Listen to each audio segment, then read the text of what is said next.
बंगाल के अंदर बंगाली में किताब है, 6ठी क्लास की किताब है, और उसमें वो मैडम जिनको मैंने अभी सुना है 60 गांठ से प्रोफेसर ऑफ एमेटस की डिग्री मिल गई है, और वो उस किताब में लिख रही हैं, बंगाली में पढ़ाया जा रहा है कि भगवान राम विदेशी थे और भारत पे आक्रमण करने के लिए आए थे और वो राक्षस मूल के थे।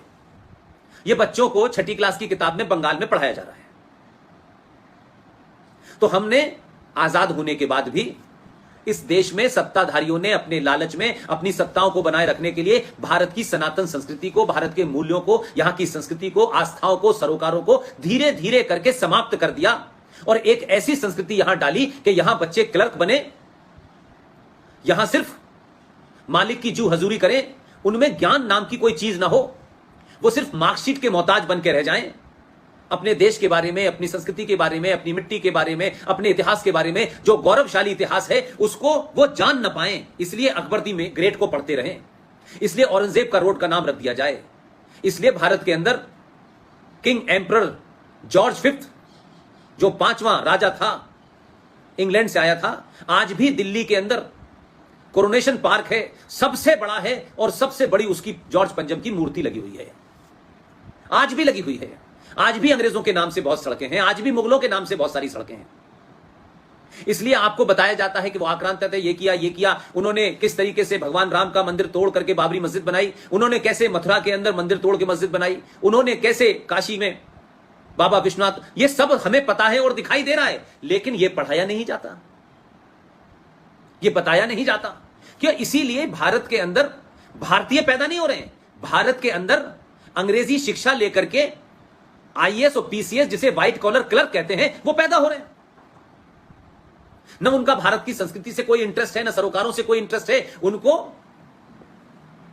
सत्ता की जी हजूरी करनी है।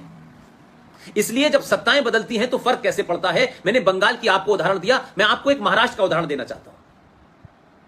महाराष्ट्र में 8वीं क्लास की किताब में, क्योंकि वहां सरकार एक अल्ट्रा सेकुलर आ गई है और सरकारों के मजबूरियां देखिए कि कैसे उसमें जिहादी और अंडरवर्ल्ड दाऊद माफिया, हाजी मस्तान, करीम लाला, ये तमाम जो लेगेसी मुंबई में चल रही थी, उन लोगों के लोग सत्ता में बैठ गए हैं, मंत्री बन गए हैं। उन्होंने मराठी में किताब आई है जनरल नॉलेज की, जो बच्चों को 8वीं क्लास में पढ़ाई जा रही है। शारदा ठाकुर, ये आप जैसे बच्चों का ज्यादा जरूरी काम है, क्योंकि आपने और बच्चों के मुकाबले एक तेजी से देश को अवेयर करने की ये जो मुहिम है उसमें लीड ली हुई है। आपको उनका नेतृत्व करना है, आपको उन्हें अपनी लीडरशिप प्रदान करनी है। और ये जो बातें मैं बता रहा हूं, ये इसलिए कि इस पे चर्चा आपके लेवल पे होनी चाहिए। मराठी में जो किताब पढ़ाई जा रही है 8वीं क्लास की, उसमें लिखा हुआ है सरदार भगत सिंह, सुखदेव और राजगुरु, ये 3 नाम हम पिछले 40-50 साल से रोज गिन रहे हैं।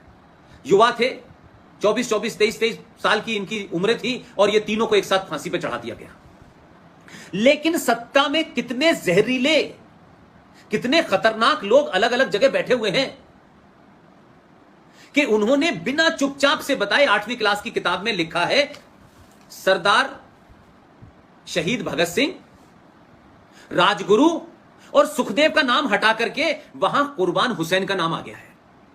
यह हमारे सामने हुआ है, कोई 50 साल पुरानी घटना नहीं है। मैकाले ने नहीं किया, मौलाना आजाद और प्रोफेसर नूर हसन ने नहीं किया। उन्होंने जो करना था वो तो बेड़ा गर्क करके चले गए। लेकिन हमारे और आपके जमाने जब इतनी संचार क्रांति है कि कुछ झूठ छुप नहीं सकता, उसके बावजूद भी वो ताकतें जो भारत में पाकिस्तान को वोट देने के बाद, पाकिस्तान के फेवर में वोट देने के बाद भारत में रह गई, अलग अलग मुखौटों में अपने राजनीतिक स्वार्थों के कारण उन्होंने पार्टियां ज्वाइन कर ली, वो आज भी वही एजेंडा चला रहे हैं। और वो किताब पढ़ाई जा रही है कि भगत सिंह, राजगुरु और कुर्बान हुसैन। अब 20 साल के बाद अगर शारदा को यह बात न बताई जाए, शारदा की उम्र के बच्चों को यह बात न बताई जाए, तो आप सोचिए कि 20 साल के बाद बच्चे यही सच मानेंगे। तो हमारे लिए संकट यह है कि हम जो पुराना झूठा और गलत इतिहास, गलत डेट्स, गलत रीजनिंग, हमें पहले उसको साफ करना है, तब नई बात बतानी है।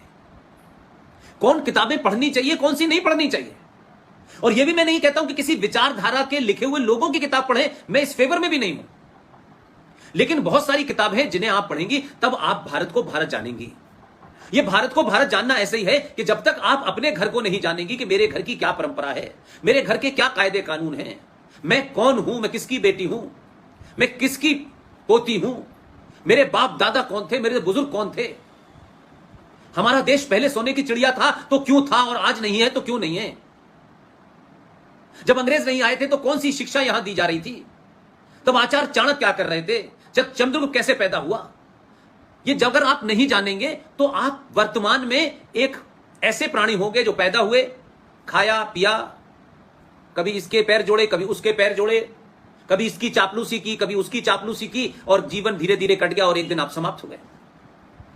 इतिहास उन्हीं को याद रखता है, इतिहास में उन्हीं का जिक्र होता है जो जीतता है। हारा हुआ आदमी हो सकता है मॉरली बहुत हाई हो, हारा हुआ आदमी हो सकता है सच्चा भी हो, लेकिन इतिहास उसका नहीं लिखा जाता। इसलिए हम हारे, हम डिफीट हुए, हम गुलाम बने, हम अपने आदर्शों में बड़े फिक्स थे। हमारा आदर्श है, आदर्श व्यवस्था में ही चल सकते हैं। क्यों आप जाड़े में कोट पहनते हैं? जाड़ा आ जाता है तो इसलिए कि भाई कहिए कि नहीं हमारा तो हम तो यही पहनेंगे। जाड़ा आता है, जाड़ा न लगे उससे बचाव करने के लिए आप जाड़े के कपड़े पहनते हैं। तो आपके दरवाजे पे कोई पागल कुत्ता है जो आपको काट लेगा, तो क्या आप उस पागल कुत्ते के लिए दरवाजा खोल करके खाना देने जाओगे? क्योंकि आपको मालूम है कि पागल कुत्ता काटता है।